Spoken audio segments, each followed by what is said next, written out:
안녕하세요. 더 스크린의 박혜은 편집장입니다. 크리스토퍼 놀란 감독의 모든 작품을 통틀어서 사상 최고 난도가 테넷이라는 말이 허풍은 아닌 것 같습니다. 테넷 관람을 포기하실 필요도 없고요. 우리를 탓할 필요도 없습니다. 더 스크린이 최고의 물리 전문가 두 분과 함께 테넷의 완전 정복 영상을 2편 준비했습니다. 지금부터 백이범 강사님의 테넷 필수본 인터뷰를 시작합니다.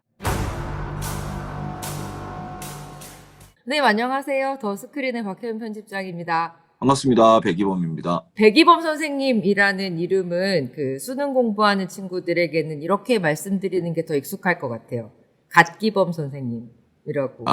영화 재밌게 보셨습니까? 거의 필기하듯이 아. 꼼꼼하게 검토하면서 보다 보니까 뭐 액션이라든지 거기 나오는 여러 가지 장면들 자체 비주얼한 부분들을 좀 즐기지는 못했던 것 같은데 영화 전체적으로 좀 신선했고요. 네. 어려웠던 영화 같습니다. 어렵게 느낀 게 정상이구나라는 생각이 들어서 되게 좋네요. 저는 개인적으로 한 최소 3회는 봐야 스토리 자체가 좀 이해가 될 것 같은, 이 영화는 물리학적으로 이해할 만한 영화는 아닙니다. 물리학 개념이 많이 깔려 있긴 한데 그냥 물리학적인 베이스를 좀 영화적 상상력과 결합시켜가지고 좀 즐기는 형태로 관람을 하셔야 좀 더 부담 없이 편하게 재밌게 볼 수 있지 않을까. 선생님께서 일단 그 약간 문제처럼 이 영화를 좀 봐주신다면 이 영화는 좀 잘 만든 문제다라는 생각이 좀 드셨는지 궁금했습니다. 일단 되게 창의적인 문제인 건 맞는데 네. 답이 없는 문제죠. 어느 정도의 설명은 가능한데, 합리적인 설명은 가능하지만 뭐 이게 맞냐 틀리냐라는 관점에서 접근하는 영화는 아니라고 생각해요. 이번 테넷은 어떻게 그 선생님을 설득시키는 데는 좀 성공한 그런 영화라고 볼 수 있을까요? 제가 원래 이제 크리스토퍼 놀란 감독을 워낙 좋아했어서 네. 그 예전에 뭐 메멘토도 그렇고 뭐 인터스텔라도 그렇고 인셉션도 그렇고 이 영화도 사실은 시간이라는 굉장히 이제 물리학적인 주제를 네. 어떻게 보면 철학적이고도 거기에 영화적 상상력을 곁들여서 되게 일관된 어떤 흐름으로 풀어온 것 같아요. 근데 이게 거의 한 완성판? 시간에 네. 대한 굉장히 좀 깊이 있는 고찰이 들어있는 영화가 아닌가. 선생님께서 좀 흥미롭게 본 어떤 설정 같은 것들이 있으셨을지요? 저는 인버전이라는 개념에 대해서 굉장히 지금 혼란에 빠진 상태예요. 인터뷰하러 나오긴 했는데 네. 굉장히 좀 다양한 가능성들을 좀 말씀을 드려야 되지 않을까. 저는 사실 그 인버전이라는 개념 자체가 그야말로 놀란 감독의 개념이고 어떻게 보면 그냥 물리학적인 상상력이나 가설이기 때문에 되게 다양한 해석의 여지를 듣는 것 자체가 되게 좀 궁금했었거든요. 어떻게 좀 해석하셨는지 들려주실 수 있을까요? 일단 첫 번째로는 인버전된 탄환의 성질에 대해서 이제 여성 과학자와 대화를 나누잖아요. Can you tell which is which? How about now? 어떻게 보면 미래 시점을 기준으로 그 여성 과학자는 이제 과거의 과학자잖아요. 이 인버전 기술에 대해서 정확하게 알고 있지 않은 과학자의 추론이 등장하는 것 같더라고요. 저의 해석은. 근데 되게 흥미로운 장면이 있었어요. 그 여성 과학자가 탄환의 성질, 인버전 탄환의 성질에 대해서 설명을 하면서 그 뒤에 화이트보드가 하나 있었는데 거기 되게 유명한 맥스웰의 도깨비 그림이 그려져 있더라고요. 맥스웰의 도깨비, 여기는 맥스웰스 데몬이라고 표현하더라고요. 그래서 맥스웰의 악마, 맥스웰의 도깨비와 관련된 그림이에요.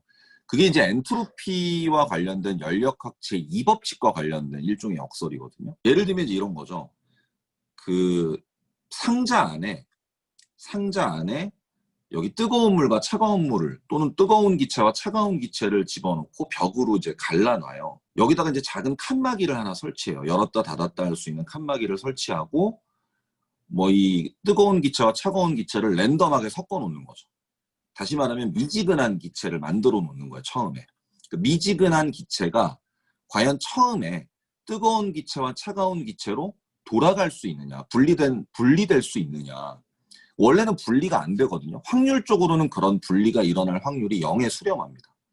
그래서 사실 엔트로피는 항상 증가할 수밖에 없는데 이 도깨비는 어떤 역할을 하는 거냐면 약간 전지전능한 존재 같은 거예요. 그래서 굉장히 아주 놀라운 관찰력과 뭐 실행력이 있는 존재인데 이제 차가운 기체가 이쪽으로 넘어가고 뭐 이쪽으로 넘어갈 수도 있고 되게 랜덤하게 왔다 갔다 하는 움직임이 있잖아요. 근데 차가운 기체는 이쪽으로 움직일 때만 칸막이를 열어주는 거죠. 반대로 뜨거운 기체는 오른쪽으로 지나가는 것만 칸막이를 열어주는 거예요. 반대로 진행하는 움직임은 칸막이를 닫아서 차단하는 겁니다. 그럼 결국 시간이 많이 지나면 그 도깨비의 개입에 의해서 원래 미지근한 물이 또는 미지근한 기체가 차가운 기체와 따뜻한 기체로 분리될 수 있다. 근데 이제 이 부분은 원래 뭐 때문에 잘못됐다라고 얘기를 하냐면 완전하게 개입이 없다라고 얘기를 했지만 사실 도깨비가 그 기체들을 보는 것만으로도 관측이라는 행위를 하는 것만으로도 에너지가 투입되는 것이기 때문에 사실 에너지가 투입되면 엔트로피 반전이 가능하거든요. 그걸 이제 맥스웰 도깨비 또는 맥스웰의 악마라고 하는데 그 여성 과학자가 남자 주인공에게 설명해주는 인버전의 개념이 엔트로피 반전이거든요. 엔트로피 반전을 통한 시간 역행인데 엔트로피를 역전시키면, 다시 말하면 엔트로피가 감소하는 방향으로 역전시키면 시간이 거꾸로 흘러가는 개념이 된다. 마치 총알도 보통 총구에서 발사가 돼서 벽을 뚫고 들어가는 과정이 시간 순행의 과정이라면 인버전된 총알은 오히려 탄창으로 들어오게 되는 거죠. 그게 가능하냐 불가능하냐를 떠나서 시간 반전의 개념을 엔트로피 역전으로 좀 영화는 대체를 시켰구나라고 이해를 했었어요. 네. 근데 이제 중간에 좀 혼란이 가는 부분은 회전문이었습니다. 회전문에 대해서 저는 지금도 되게 많이 의문을 갖고 있는데 회전문의 기능이 도대체 뭘까? 이제 회전문으로 들어가서 반대편 문으로 나오게 되면 역행하는 환경으로 나오게 되잖아요. 이제 시간의 흐름은 반대로 중첩돼 있긴 하지만 같은 공간에 네. 두 개의 동일한 개체가 공존할 수 있을까라는 부분. 그러니까 그 부분에서 약간 이제 과학적인 배경 지식이 있으신 분들은 다중우주나 평행우주에 대한 상상도 좀 하셨을 것 같다라는 네. 생각은 듭니다. 근데 다만 다중우주나 평행우주에서는 서로 다른 경로로 진행하고 있는 우주가 서로 연락을 취할 수 없고 인지할 수 없거든요. 근데 거기서는 그렇죠. 인지를 하고 전투를 하잖아요. 네, 심지어. 다중우주나 평행우주의 개념은 아닐 거다라는 생각은 드는데 이제 거기서 발생하는 의문은 뭐냐면 영화에 또 이런 얘기가 나와요. 방호복을 입고 들어가야 된다. 왜냐면 네. 시간 순행하는 주인공과 역행하는 주인공이 서로 만나면? 만나서 인지를 하는 순간 소멸한다. 소멸된다. 네. 네, 근데 그게 이제 입자물리학에서 얘기하는 쌍소멸 반응이거든요. 그러니까 예를 들면 그 아주 작은 세계, 그러니까 쌍소멸이나 쌍생성 같은 입자물리학에서 얘기하는 이론들이 우리가 살고 있는 이런 거시 세계에서 과연 실현 가능하냐라는 것에 대해서는 아직도 밝혀진 바는 없습니다. 근데 이제 네. 작은 입자, 예를 들면 전자라는 입자가 있으면 전자라는 입자의 반입자가 양전자라는 입자가 있어요. 그러니까 네. 대체로 두 입자는 성질이 비슷한데 특정한 성질이 반대인 입자를 이제 반입자라고 하는데 입자 반입자라고 하는데 입자와 반입자가 만나면 얘네들은 질량을 가지고 있잖아요. 네. 얘네들이 만나면 없어져요. 없어지고 그런 대신에 식이죠. 네. 빛이 발생합니다. 전자기파, 감마선이라고 하는 빛이 발생을 해요. 근데 거꾸로 감마선이라는 녀석 두 개를 또 충돌시키면 네. 질량이 없는 빛이잖아요. 그러면 질량을 가진 양전자와 전자, 입자와 반입자가 생겨나기도 해요. 그러니까 쌍소멸에 반대되는 반응이 또 쌍생성이라는 반응이 있습니다. 네. 그래서 반입자는 보통 입자하고 어떤 관계가 있냐면 얘네들이 또 시간 흐름과 연계가 돼요. 네. 그러니까 예를 들면 전자가 시간을 순행하고 있다. 미래로 향하는 전자가 있다. 그럼 수학적으로는 과거로 향하는 양전자하고 동일하거든요. 수학적인 솔루션은. 그리고 다시 또 어떤 방법이 있냐면 미래로 향하는 시간이 이제 순행하는 전자에게 굉장히 고에너지 입자를 쪼여주면 흡수시켜주면 네. 얘가 반입자로 전환이 되면서 과거로 거슬러 올라갈 수가 있어요. 인버전하는 그 장치, 다시 말하면 이 영화에 등장하는 회전문이라는 회전문. 장치가 네. 그 물질로 구성된, 순행하는 우리는 이제 물질인 거죠. 일반 물질. 네. 물질로 구성된 주인공이 그 회전문에 들어갔을 때 고에너지 광자를 쪼임으로써 반물질로 전환이 되고 그 반물질로 전환된 주인공이 마치 이미 일어난 일들에 대한 이미 벌어진 사건들이잖아요. 거기 보면 뭐 일어난 일은 일어난다라는 예, 얘기가 일어난다. 나오는데 그런 얘기가 네, 있죠. 이미 일어난 일들을 그냥 시간 역순으로 진행하면서 관찰하는 게 인버전의 개념이 아니냐. 그러니까 앞에서 얘기했던 엔트로피 역전과 관련된 인버전 개념과 네. 그다음에 입자 반입자에서 반입자가 시간을 거슬러 올라간다라는 개념이 과연 혼용이 된 것인지 아니면 엔트로피를 이용한 인버전의 설명은 과거인의 관점이고 인버전의 기술을 정확하게 이해하지 못한 과거인의 관점이고 미래에서 개발된 인버전 장치, 그 회전문은 미래에서 개발된 게 온 거잖아요. 그렇죠.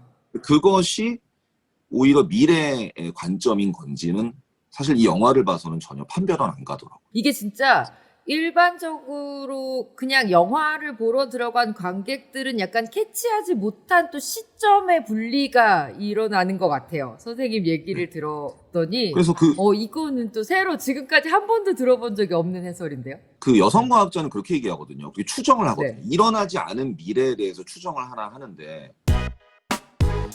뭐 거대한 핵폭발이 일어나서 방사능 에너지, 그러니까 인버전된 총알이나 탄환에서 아마 방사능이 많이 검출됐으니까 그런 얘기를 할 것 같아요. 그 미래에서 네. 만들어진 인버전 탄환이 자꾸 오고 있는데 그 인버전 탄환에서 방사능 검출이 많이 되는 걸 보면 미래에 뭐 핵전쟁 같은 게 일어났던 걸로 추정되고 거기서 발생한 다량의 에너지가 그러니까 이제 사실 이런 거죠.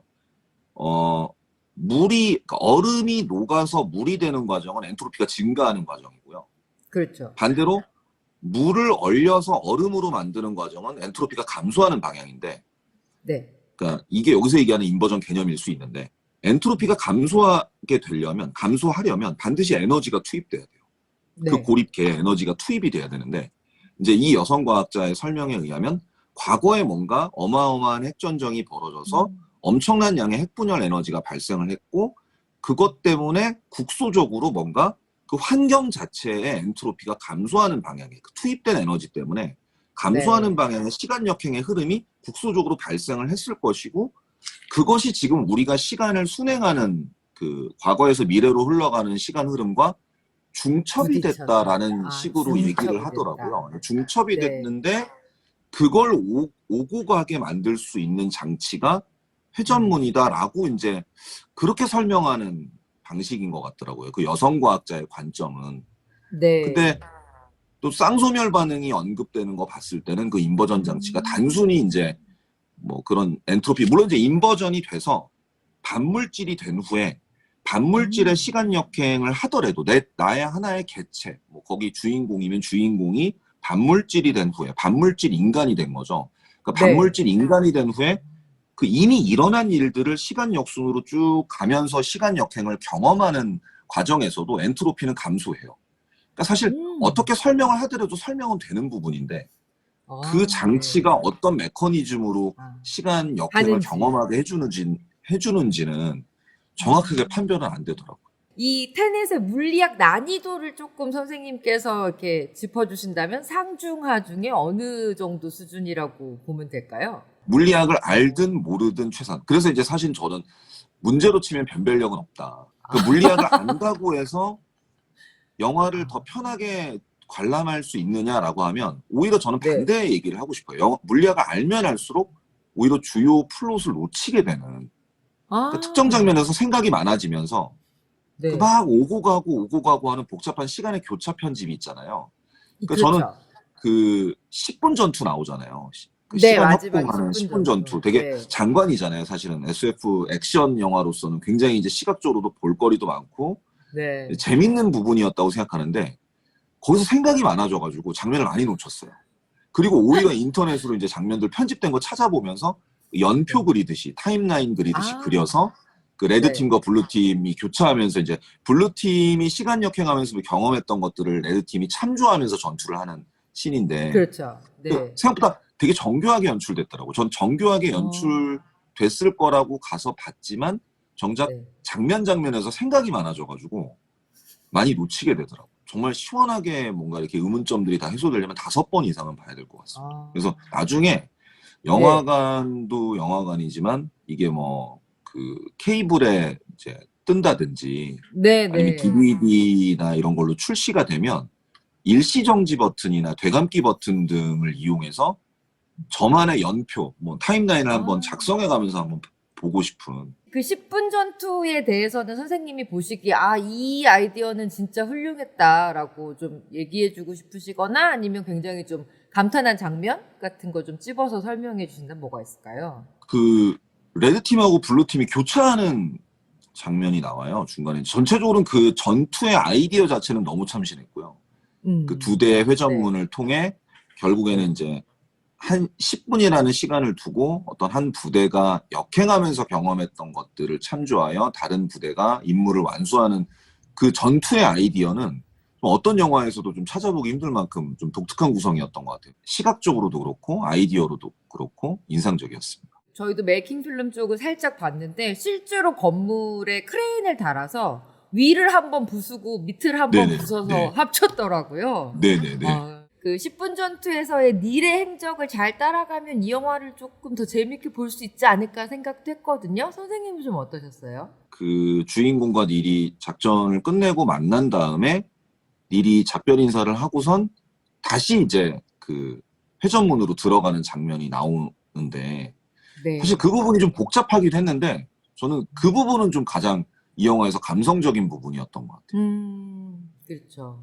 네, 맞아요. 마지막을 앞둔 닐과 이제 주인공은 이제 테넷의 수장이 되기 직전이니까 네. 사실은 누구에게 마지막, 주인공에겐 처음이 조우하는 장면이니까 그 부분이 저는 좀 찡했던 것 같습니다. 처음에는 이제 인도 그 프리아라는 테넷 수장을 네, 만나러 네. 가는 장면, 처음에 만났을 때 닐은 이미 주인공을 알고 있었고 그 그렇죠. 주인공의 뭐 음료 습성이라든지 이런 걸 알고 네. 있었고 주인공은 모르는 상황이었는데 이제 그 상황과 오버랩 시켜보면 이 장면이 굉장히 찡했던 것 같아요. 그리고 그 이후에 미래 닐도 있을 거 아니에요, 사실은. 그렇죠. 그렇죠. 네, 그래서 전 이게 되게 복잡하면서도 흥미로운 영화가 아닌가. 이 소재를 정말 잘 차용한 것 같다라는 생각이 들어요. 이 전문가로서 이렇게 보시다가도 이거 너무 좀 꼬아서 낸 문제 같다라는 생각이 드는 순간 같은 것도 있으셨을 것 같아요. 사실 뭐 중간중간에 영화의 장면에 몰입하다 보면 그 물리학 지식이 있든 없든 간에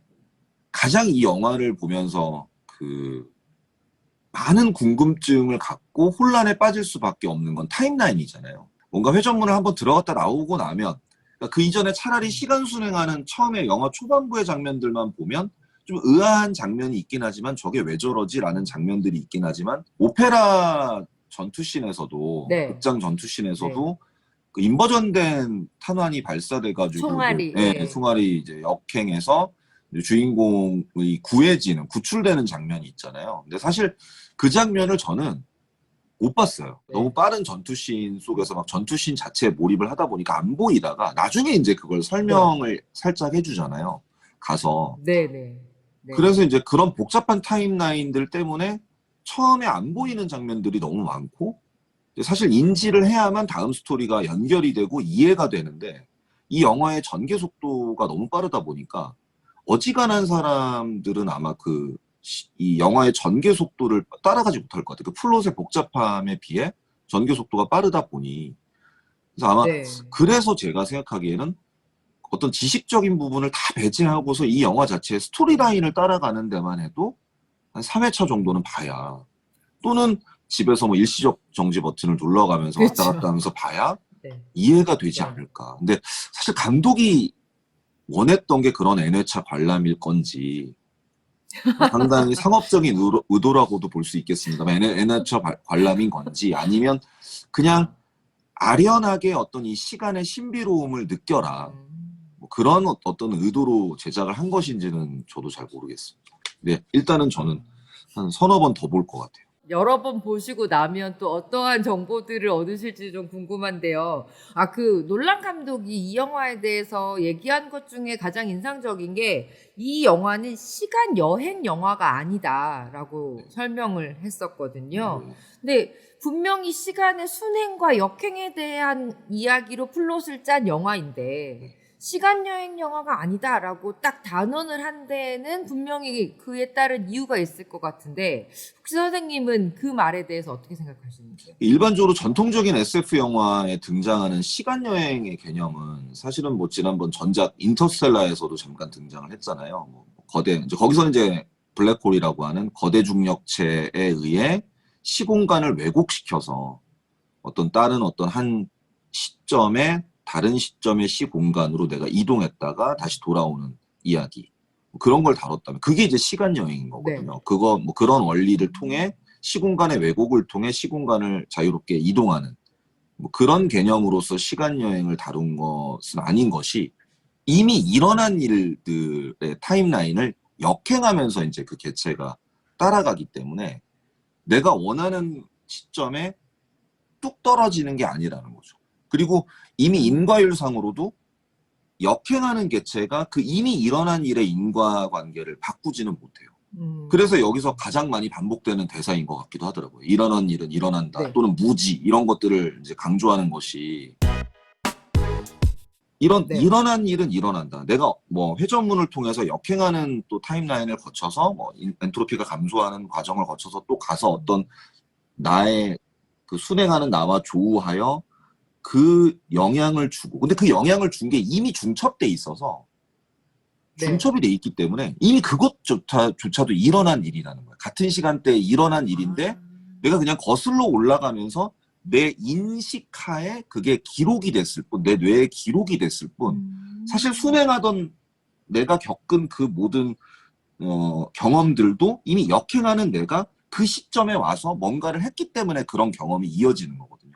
다 결부가 돼 있어서.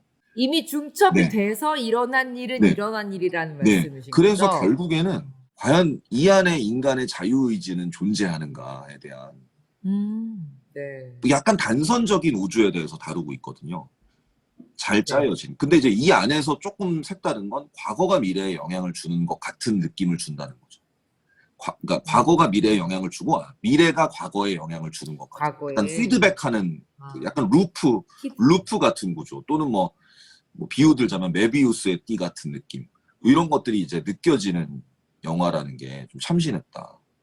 근데 하지만 이 영화는 전체적으로는 스토리는 내가 가서 과거를 바꾸는 게 아니라 그건 시간 여행이 네. 될 수 있거든요. 내가 가서 과거를 바꿔서 예전에 백투더 퓨처를 보면 과거 여행을 해서 과거를 바꾸면 막 신문지상에 나와 있는 사람 하나가 없어지고 막 네. 이러잖아요. 없어지잖아요. 예, 근데 그 이제 인과율을 다루고 있는 것인데 시간 여행에 따른 인과율을 다루고 있는 것인데 그리고 여기도 이제 할아버지의 역설이라는 얘기가 이제 주인공들 사이에 대화에서 나오긴 하는데 이 영화는 할아버지의 역설이 등장은 하지만 할아버지의 역설과는 관계는 없습니다.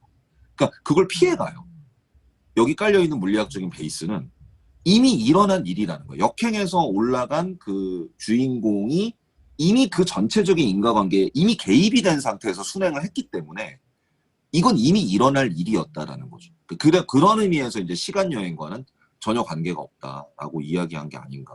선생님께서 이 물리 문제들이라 이런 거 볼 때 출제자의 의도를 파악해야 된다 이런 얘기들 많이 해주시잖아요. 이 네. 영화에서 놀란 감독이 이 영화를 만든 연출자의 의도는 약간 뭘로 파악을 하셨는지도 궁금했습니다. 그래서 이제 약간 이 영화를 허무주의적 관점에서 보면 어차피 일어날 일은 일어날 텐데 저도 이제 그런 생각이 가끔 들 때가 있어요. 이게 일어날 일이 일어난다라는 관점에서 우주를 바라보면 모든 게 확률이고 그 확률 중에 정해진 경로를 따라 우연을 가장한 필연의 길을 걷고 있는 것이고 결국 미래는 결정이 된 것이고 어떤 면에서는 근데 그런 관점에서 보면 내가 왜 오늘도 공부를 해야 되고 강의를 해야 되고 밥을 먹어야 되고 뭐 어디를 가서 누구와 만나야 되고 어차피 일어날 일인데 그러니까 네.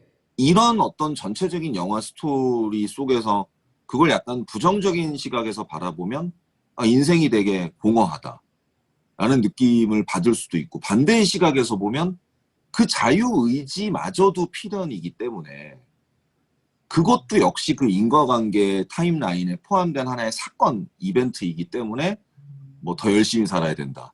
뭐 나의 신념, 의지, 실천 네. 이런 것들이 중요하다라고 또 반대로 해석할 수도 있을 것 같아요. 선생님은 어떻게 생각하셨습니까? 저는 전자였습니다. 아 정말요? 약간 네. 약간 허무주의적인 관점으로 약간 읽히셨군요. 이 네. 영화가. 그리고 뭐 이제 약간 뭐 그런 거죠. 보면 전체적인 얘기의 구조에 깔려 있는 건 이제 미래인들이 황폐화된 지구에서 과거를 원망하는 거잖아요. 그래서 인버전을 통해 또는 그런 알고리즘을 통해 현재를 파멸함으로써 자기네들에겐 과거겠죠. 과거를 파멸시킴으로써 자기의 어떤 미래의 그 환경 파괴, 생태 파괴를 복원시켜 보고자 하는. 그러니까 이게 돌고 도는 루프상에서의 그 필연의 어떤 그 영향을 주고 싶은, 과거에 영향을 주는 그 어떤 인과관계를 만들어내서 결국 이거는 약간 좀 어려운 개념인 것 같아요. 그러면 이제 미래가 바뀔 것이냐에 대해서는 또 의문이 바뀌냐. 달릴 수 있는데 네. 그런 네. 어떤 시도를 한다라는 거 관점에서 보면 우리 현재도 미래에 영향을 받고 또 현재가 미래에 영향을 주는 어떤 상호작용의 관점에서 시간이 흐르고 있다라는 관점에서 보면 뭐 미래도 현재에 대해서, 그러니까 과거와 미래라고 표현을 할게요. 그러니까 네. 미래 세대도 과거에 대한 책무가 있고 과거 세대도 미래 세대에 대한 책무가 있다라는 뭐 그런, 이게 예를 들면 뭐 내리사랑이라는 관점으로는 설명이 네. 안 되는, 미래도 과거에 네. 영향을 주고 과거도 미래에 영향을 주는 약간 순환론적인 시간의 관점에서 보면, 그러니까 그런 우주론이 그러네요. 있어요. 어떤 우주론이 있냐면 요새 이제 최신의 우주론에서 설명하는 시간 개념은 시간이라는 것이 일종의 어쩌면 이 우주라는 것도 환영일 수 있다. 그러니까 이미 입자들이 이렇게 존재해 있고 입자들 사이에 빛이라는 것이 그물망처럼 연결이 되어 있는 상태고, 다만 그런 어떤 수많은 어떤 입자들이 그물망처럼 빛을 통해 전자기파를 통해 연결되어 있는 이미 형성된 우주가 장면 형성되어 있는데 우리는 그냥 네. 그것을 하나의 좁은 구멍을 통해 우리가 인식하는 시간의 개념으로서 순방향으로 그걸 이미 일어나 있는 일인 거죠. 이미 일어나 있는 현상을 그냥 보는 것일 뿐이고, 시간이라는 건 우리가 그런 것들을 보고 느끼는 어떤 인식상에서의 개념으로 파생된 것이다. 시간이라는 것이 과연 있는 것이냐라는 이제 뭐 그런 현대적인 시간의 개념들이 있습니다. 파이만 다이어그램이라는 게 있는데 사실 뭐 그게 전 우주적으로 뭐 적용이 일반적으로 가능하냐에 대해서는 뭐 이제 이론이 있을 수는 있는데, 뭐 그런 아주 소립자들 사이의 상호작용. 소립자들이 뭐 예를 들어 아까 말씀드린 뭐 전자가 뭐 시간 순행을 하다가 굉장히 강력한 고에너지 빛을 받으면 반입자로 바뀌면서 시간 역행을 하고, 시간 역행을 하다가 여기서도 보면 이 영화도 이제 연결지어 설명해 보면 그런 이제 그 회전문에 들어가서 역행하는 그 주인공이 어디까지 역행할 수 있느냐에 대한 약간 의문들이 생기는 장면들이 있잖아요. 예를 들면 거기 나오는 캣이라는 이제 여주인공이 남편을 처리한 후에 뛰어들잖아요. 근데 그 장면은 예전에 캣이랑 처음에 주인공이 만났을 때 대화에 나오잖아요. 어떤 여자가 그렇죠. 배에서 본 적이 뛰어내리는 있다. 걸 보고 네. 내가 거기서 회의를 느꼈고 뭐 이제 남편에 대한 모든 뭐 마음을 접었고 뭐 이런 얘기가 나오는데 마지막에 그 장면이 나오잖아요. 그 뛰어내리는 장면. 그리고 이제 중첩되면서 인버전된 그 주인공 뛰어내리고. 근데 사실 이제 뭐 그런 관점에서 보면 이 인버전된 상태가 어디까지 지속되느냐, 이게 계속해서 평행하게 영속적으로 지속되진 갈 않을 순 거 아니에요. 없죠. 네. 그렇죠. 이게 계속 루프 형태로 얽혀 있을 거거든요.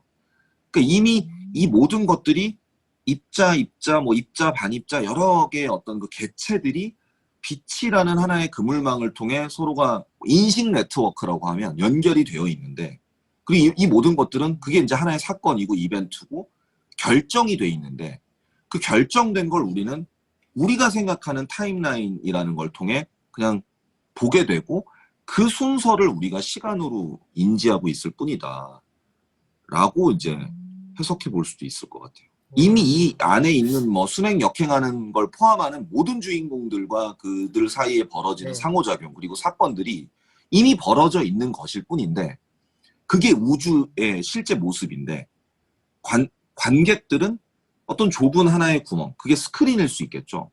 그 스크린을 통해 이미 벌어져 있는 그 하나의 사건과 타임라인들을 그냥 이게 보게 되는 거죠. 이렇게 보면 순행인 거고 반대로 보면 역행인 거고, 이렇게 보면 엔트로피가 증가하는 것이고 반대로 보면 엔트로피가 감소하는 거고, 얼음을 가만히 내비뒀더니 물이 됐더라. 근데 그걸 영상으로 찍어서 역재생해버리면 이제 물이 얼음이 그냥 되어버리는 과정이 될 거 아닙니까?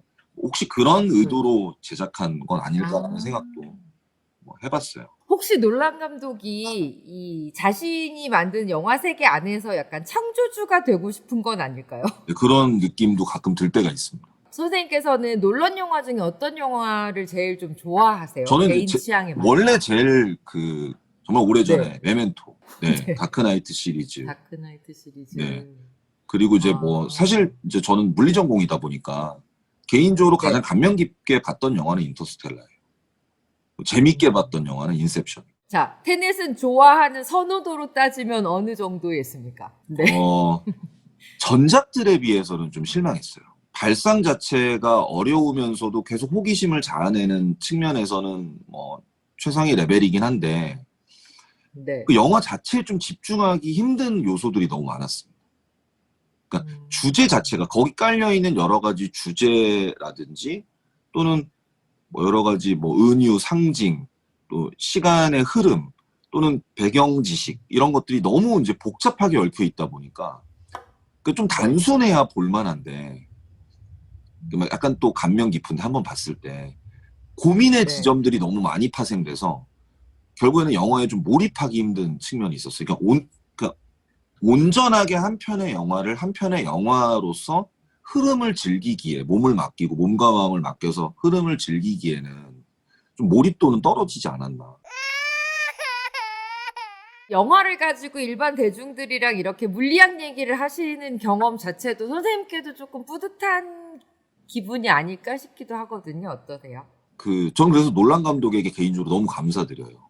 그러니까 네. 그리고 우리나라에 대해서 이럴 때는 또 상당한 자긍심도 느껴지고 인터스텔라가 사실은 이제 전 세계적으로 우리나라에서 가장 흥행했다고 하더라고요. 흥행률로만 보면 네. 1,000만 명이 넘게 봤으니까 사실은 그런 소재를 다룬 영화가 그 정도의 흥행을 할 수 있다는 것 자체가 놀라기도 한데 그러면서 이제 사실 일반인들의 물리학에 대한 관심도도 되게 높아지고 그러니까 사실 물포자라는 말이 있을 정도로 네. 물리라는 과목에 대한 대중들의 선입견이 상당하고 심지어 물리를 공부하는 학생들조차도 굉장히 힘들어하는 그 과목이긴 한데 학문이기도 하고 근데 네. 그것에 비해 이 영화적 소재로 물리학이 다뤄졌을 때는 완전 반대인 것 같아요. 그렇게 물리를 싫어하고 어려워하던 대중들이 여타 다른 과학들이 다뤄지는 것보다 훨씬 더 폭발력이 있다. 폭발적인 호기심을 드러내는 경우들이 대부분 이런 영화 소재에서 예전에 뭐 컨택트라는 영화에서도 그랬던 것 같고요. 물리학적 소재를 다룬 영화들이 꽤 있잖아요. 이번에 뭐 인터스텔라나 이번에 테넷도 그렇고요. 감사드리죠 저는. 물리랑 이별하지 않고 평생 친구로 지내면 이런 게 참 좋다. 장점을 한 가지만 골라주신다면 어떤 점이 있을까요? 뭐 일상생활에서 물리를 늘 향유하거나 또는 뭐 소비하거나 그럴 기회는 없거든요. 사실 저조차도 강의를 하고 강의를 준비하고 또는 이제 이런 류의 어떤 이제 문화적 경험들을 할 때 빼고는 그런 고민들을 막 일상화하진 않으니까. 다만 물리학적인 관심을 놓지 않고 저는 그리고 이제 물리학적인 관심이라는 것이 되게 체계적인 물리학 공부를 의미하진 않는다고 봐요. 그러니까 물리를 전공할 게 아니라면 뭐 뉴턴 역학부터 전자기학, 뭐 열통계 물리학, 양자역학 이렇게 순서대로 코스웍을 받는 게 아니라 이런 물리학적 소재를 좀 거창하게 설정하면 되게 재밌는 것 같아요, 물리. 그걸 제대로 이해했느냐 아니면 제대로 알고 있느냐를 떠나서 그냥 관심도를 높이고 그런 것들을 이어나가기 위해서는 우주, 시간, 물질, 약간 거창한 주제들 있잖아요. 그러니까 이런 그 SF 영화에서 좀 다루고 있는 이런 거창한 주제들을 끊임없이 좀 관심을 가지고 바라보시면 아마 물리라는 학문에 대해서 훨씬 친근감을 느끼시지 않을까. 약간 다 속내를 알려주진 않지만 옆에 두고 보면 늘 멋있는 친구 같은 그런 친구겠네요. 네, 계속 알고 싶은 호기심을 자아내는. 감사합니다. 오늘 정말 많은 분들께 테넷에 대한 해석들을 들었는데 곽기범 선생님께서 짚어주신 몇몇 요소들은 지금까지의 테넷 해석에서는 한 번도 들어본 적이 없는 아주 귀한 해석이라서 영화를 더 넓게 볼 수 있는 진짜 아주 귀한 시간 내주신 것 같고요. 너무 감사드리고요. 감사합니다. 예, 그리고 또 앞으로도 논란이 또 다음에 물리학을 들고 영화를 만들면 또 선생님 그때는 좀 직접 뵙고 같이 인터뷰하는 시간 가졌으면 좋겠습니다. 네, 그랬으면 좋겠고 이제 그때는 여러 번 보고 올게요. 저 네. 바빠가지고 한 번밖에 못 본 게 너무 아쉽습니다, 사실은. 아, 예. 꼭 영화 다시 한번 이번에 좀 마음 편하게 즐겁게 즐기셨으면 좋겠습니다. 네. 감사합니다. 예, 선생님 오늘 진짜 시간 내주셔서 감사합니다. 네, 감사합니다. 백이범 강사님의 테넷 필수본 인터뷰 재밌게 즐기셨나요? 오늘도 더 스크린과 함께 재미의 안목이 높아집니다. 고맙습니다.